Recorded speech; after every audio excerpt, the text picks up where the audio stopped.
Bonjour à tous et bienvenue dans cette nouvelle vidéo. Aujourd'hui, je vais vous présenter une vidéo sur les prix Nobel de la paix. Je vais vous présenter, comme d'habitude pour les autres vidéos du prix Nobel, d'un point de vue chronologique. Les prix Nobel entre 1901 et encore une fois 2008. Alors, je vais commencer. En 1901, il y a eu le Suisse Henri Dunant, qui a été fondateur du Comité international de la Croix-Rouge et promoteur de la Convention de Genève. Et en France, il y a eu Frédéric Passy, fondateur et président de la Société française pour l'arbitrage entre nations.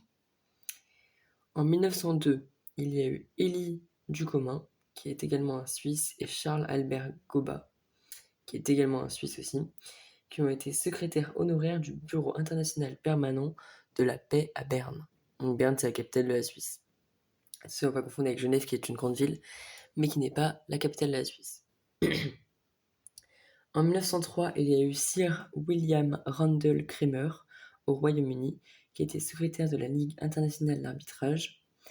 En 1904, il y a eu l'Institut de droit international obtenu par Gand, à Gand en Belgique. En 1905, il y a eu la baronne von Stüttner, née comtesse Kinsky von Czinich und Tettau, donc c'est une Autrichienne, écrivaine, présidente honoraire du Bureau international permanent de la paix. C'est toutes ces grandes personnes qui ont opéré une fonction dans la paix, tout ça, d'un point de vue géopolitique, qui leur a attiré, on va dire d'un point de vue positif, un prix Nobel, qui ont mérité ce prix Nobel en récompense. En 1906, il y a eu Theodore Roosevelt aux États-Unis, qui était président des États-Unis pour son aide lors des négociations de la paix dans la guerre russo-japonaise. Et à chaque fois, c'est vraiment des enjeux un peu d'AGGSP, de géopolitique. En 1907, il y a eu Ernesto Teodoro Monesta, qui est italien, président de la Ligue lombarde pour la paix. Louis Renault, en France, le fondateur de Renault, qui était professeur de droit international également. Donc pas que le fondateur de Renault, la marque automobile française. En fait, les prix Nobel de la paix, voilà, c'est des prix qui sont abordés d'un point de vue politique aux personnes, aux organismes ayant justement aidé pour la paix. C'est pour ça qu'on dit prix Nobel de la paix. Donc c'est pour face aux conflits militaires, aux conflits justement politiques, géopolitiques, qui peuvent être notamment par rapport à des vidéos précédentes engendrées par les frontières, donc par des sources de conflits que produisent les frontières. En 1908, un siècle avant 2008, il y a eu Ernesto Teodoro Moneta. Ah oui, donc là je l'ai dit. Non, pardon, excusez-moi. Il y a eu Claes Pontus Arnoldsson, qui est suédois, fondateur de la Ligue suédoise pour la paix et l'arbitrage. Fredrik Bajer, danois, donc du Danemark, qui était président honoraire du Bureau international permanent de la paix. En 1909, il y a eu Auguste-Marie-François Benaert, qui est belge, membre de la Cour internationale d'arbitrage. Il y a eu Paul-Henri Benjamin Baluet, d'Estournel de Constant. Vous avez choisi Paul-Henri Benjamin Baluet d'Estournel de Constant, baron de Constant de Rebec, français, fondateur et président du groupe parlementaire français du Comité de défense des intérêts nationaux et de conciliation internationale. En 1910, il y a eu le Bureau international permanent de la paix à Berne. Donc là, cette fois-ci, c'est un comité, c'est pas une personne. En 1911, il y a eu Tobias Michael Karel-Lasser, qui vient des Pays-Bas, initiateur de la conférence de droit international privé à La Haye. Il y a eu également Alfred Hermann Fried, autrichien, fondateur de Die Waffennieder. En 1912, il y a eu Elihu Roth, qui vient des États-Unis, pour l'initiative de plusieurs accords d'arbitrage. L'arbitrage, c'est comme au foot, l'arbitre, il est là pour un peu, on va dire, pour gérer le match, dire un petit peu les points, les scores, comment ça se passe. C'est un peu le surveillant du match, entre guillemets, on pourrait comparer ça à le surveillant d'une école. Et l'arbitrage, c'est le même principe, en fait. Ça vient de là. Donc voilà.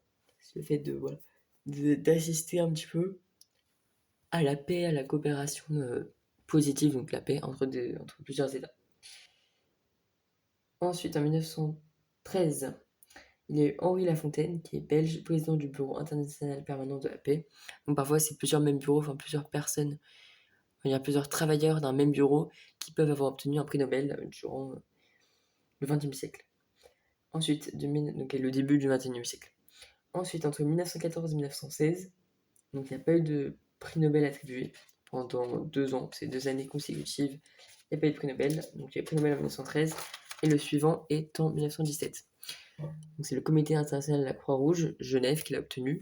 Et nous avons déjà vu précédemment qu'en 1901, c'était Henri Dunant, Suisse, qui est le fondateur de ce Comité international de la Croix-Rouge de la Convention de Genève, le promoteur, qui a obtenu le prix Nobel. Et donc son comité qu'il a créé reçoit un nouveau prix Nobel, pas à lui directement, mais ce comité en 1917, donc 16 ans après.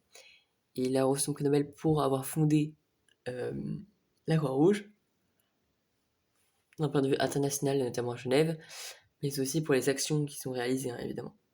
En 1918, il n'y a pas eu de prix Nobel. En 1919, il y a eu Woodrow Wilson qui vient des États-Unis pour avoir fondé la Société des Nations. En 1920, Léon Bourgeois, président du Conseil de la Société des Nations, qui a été créé par Woodrow Wilson. Donc c'est la succession. En 1921, Karl Hjalmar Branding, qui est suédois, Premier ministre suédois délégué au Conseil de la Société des Nations. Christian Louis Lange, norvégien, secrétaire général de l'Interparliamentary Union.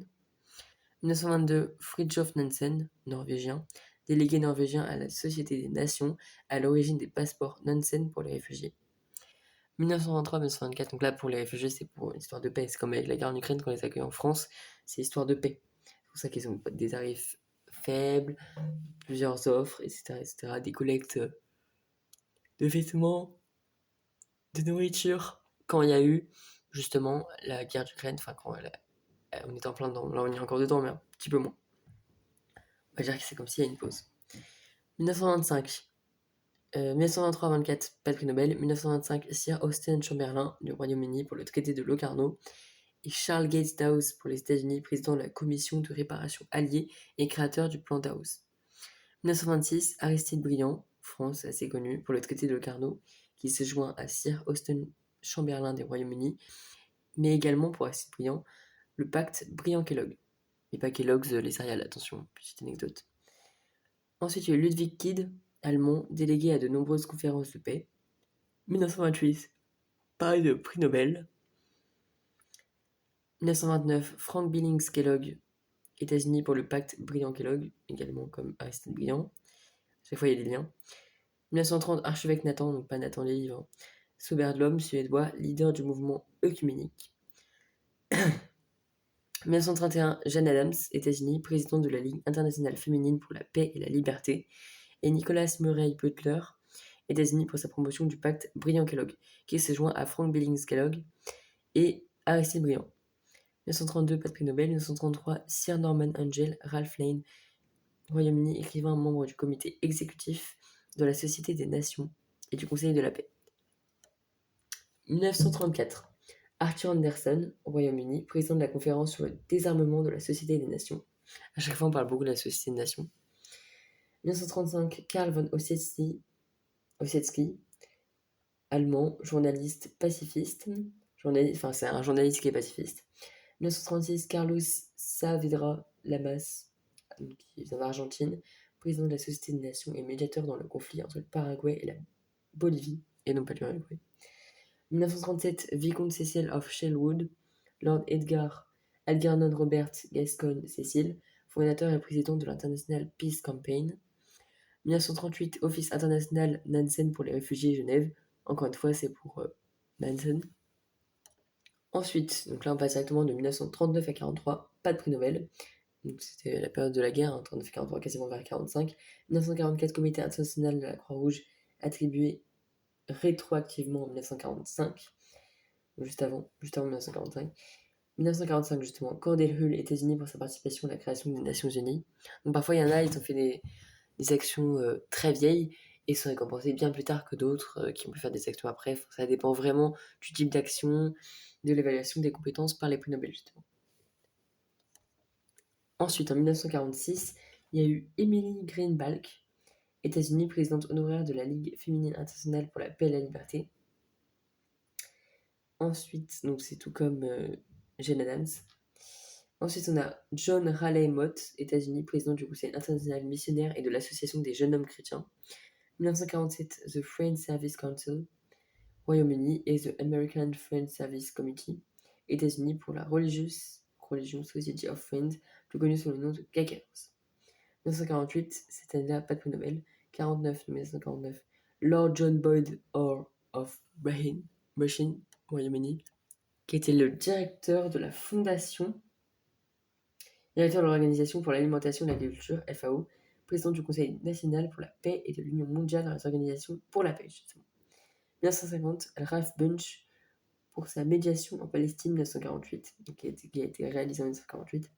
1951, Léon Jouot, France, donc français, président de l'International Committee of the European Council, vice-président de l'International Confederation of Free Trade Unions, vice-président de la World Federation of Trade Unions, membre du ILO Council, délégué des Nations Unies. Ensuite, en 1952, Albert Schweitzer, français, pour la création de l'hôpital La Barenne au Gabon. Jean Barenne au Gabon. 1953, George Catlett Marshall, États-Unis, pour le plan Marshall, justement comme l'indique le nom. 1954, Haut Commissariat des Nations Unies pour les réfugiés. 1955-56, pas de prix Nobel. 1957, Lester Bowles Pearson, Canada, président de la 7e session de l'Assemblée générale des Nations Unies. 1958, Georges-Henri Pierre, belge, dirigeant de l'Europe du cœur au service du monde, une organisation d'aide aux réfugiés. 1959, Philippe J. Noël Baker, Royaume-Uni, pour toute son œuvre en faveur de la paix et de la coopération internationale. 1960, Albert John Luthili, Afrique du Sud, président de l'ANC, African National Congress. 1961, Dag Hjalmar Karl Hammarskjöld, suédois, secrétaire général des Nations Unies, récompense posthume. 1962, Linus Pauling, États-Unis, pour sa campagne contre les essais d'armes nucléaires. 1963, Comité international de la Croix-Rouge Genève, Ligue de la Croix-Rouge Genève. Ça reçoit toujours au début Henri Dunant, l'idée du Henri Dunant. 1964, Martin Luther King, États-Unis, pour sa campagne en faveur des droits civils. 1965, Fonds des Nations Unies pour l'enfance, UNICEF. 1966-67, ces années-là, le prix n'a pas été attribué, donc aucun prix Nobel. 1968, René Cassin, français, président de la Cour européenne des droits de l'homme. 1969, Bureau international du travail, BIT, Genève. Donc c'était à Genève. 1970, Norman Borlaug, États-Unis, pour ses recherches au sein de l'International Maize and Wheat Improvement Center. 1971, Willy Brandt, Allemagne RFA, donc République fédérale allemande à cette époque, pour sa politique du rapprochement avec l'Europe de l'Est et l'Allemagne de l'Est, Ostpolitik. 1972, pas de prix Nobel. 1973, Henry Kissinger, États-Unis, et le duc Tho, il a refusé le prix pour l'accord de paix au Vietnam. 1974, Sam McBride, Irlande, président du Bureau international pour la paix, Genève, et de la commission de Namibie des Nations Unies. Et Eisaku Sato, Japon, Premier ministre, pour son rôle dans le traité de non-prolifération des armes nucléaires.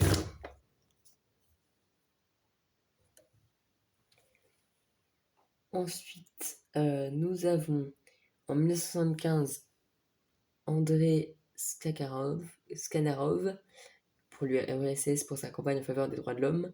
1976, Betty Williams et Mairead Corrigan, fondateurs de Northern Ireland Peace Movement, renommé plus tard Community of Peace People.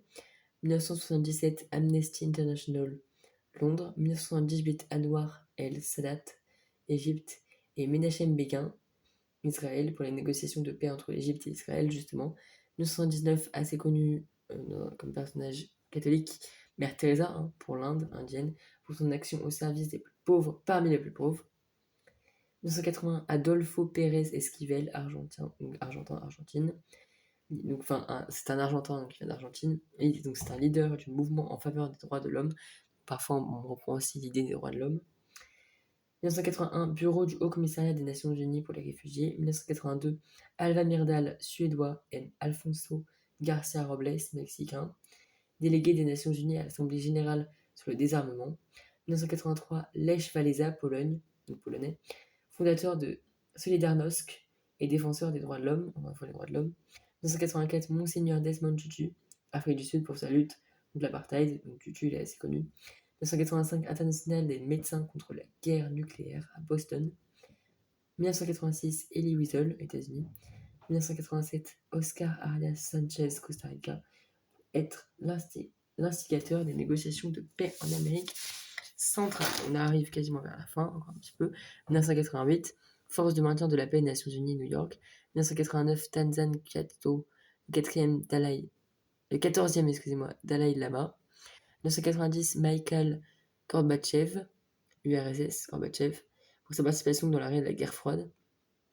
1991, Aung San Suu Kyi, Birmanie, donc birmanien, leader de l'opposition et avocat des droits de l'homme, encore une fois les droits de l'homme. 1992, Rigoberta Menchú, guatémaltèque, du Guatemala, pour sa campagne en faveur des droits de l'homme, encore une fois, et plus particulièrement son soutien aux populations indigènes. 1996, très connu, Nelson Mandela, Afrique du Sud, et Frédéric Willem de Clercq, Afrique du Sud également. 1994, Yasser Arafat, Palestine, et Shimon Peres, Israël, et enfin Yitzhak Rabin, Israël. 1995, Joseph Rothbard, Polonais et Royaume-Uni. Et la conférence de Pugwa sur la science et les affaires mondiales pour leurs efforts en faveur du désarmement nucléaire. 1996, Carlos Felipe Ximénez Bello, Timor occidental, et José Ramos Horta, Timor oriental, pour leur travail lors de la recherche d'une résolution pacifique et équitable du conflit au Timor oriental. 1997, campagne internationale pour l'interdiction des mines antipersonnelles, et Jody Williams, États-Unis, pour leur travail pour l'éradication des mines antipersonnelles. 1998, John Hume, Royaume-Uni, et David Trimble, Royaume-Uni, pour leurs efforts dans la recherche d'une solution pacifique au conflit d'Irlande du Nord. Donc là, on reparle vraiment de personnages clés. 1999, création de Médecins sans frontières à Bruxelles. 2000, donc là on est au 20e siècle, Kim Dae-jung, Corée du Sud, pour son travail pour la démocratie et les droits de l'homme, encore une fois, et en particulier pour la paix et la réconciliation avec la Corée du Nord. 2001, les Nations Unies et leur secrétaire général Kofi Annan, Ghana. 2002, Jimmy Carter, ancien président des États-Unis, pour ses efforts en faveur de la paix, de la démocratie, des droits de l'homme et du développement économique et social dans le monde. 2003, Shirin Ebadi, première femme à devenir juge en Iran. Elle œuvre pour la défense des droits des femmes et des enfants dans une société musulmane ultra-conservatrice et fournit une aide juridique aux personnes persécutées. Et enfin, dans les 5 dernières années, plutôt de 5, 2004, Wangari Maathai, militante écologiste kenyane, donc du Kenya, fondatrice en 1977 du mouvement de la ceinture verte, principal projet de plantation d'arbres en Afrique qui vise à promouvoir la biodiversité tout en créant des emplois pour les femmes et en valorisant leurs images dans la société. 2005, Agence internationale de l'énergie atomique et son directeur Mohamed El Baradel pour leurs efforts contre la prolifération des armes nucléaires. 2006, Mohamed Younous, Bangladesh, ainsi que la banque Grameen Bank, suite à leur participation au développement important du principe de microcrédit. 2007, Al Gore et GIEC, groupe intergouvernemental d'experts sur l'évolution du climat, présidé par l'Indien Rajendra Kumar Pachauri, ONU États-Unis, pour leurs efforts de collecte et de diffusion des connaissances sur les changements climatiques provoqués par l'homme, et pour avoir posé les fondements pour les mesures nécessaires à la lutte contre ces changements. Et enfin, pour finir, la meilleure année naissance, 2008, Martti Ahtisaari, Finlande, donc finlandais qui vient de Finlande, pour ses efforts importants dans plusieurs continents et sur plus de 3 décennies pour résoudre des conflits internationaux. Voilà tous les prix Nobel de la paix pour cette époque du XXe siècle entièrement et début du XXIe siècle. La différence de conduite entre... la différence de conduite dans le sens, la différence de manière de se comporter, de vivre un prix Nobel, de travailler entre le 21e siècle et le 20e siècle et le début du 20e siècle. Voilà, je vous remercie, la vidéo s'achève.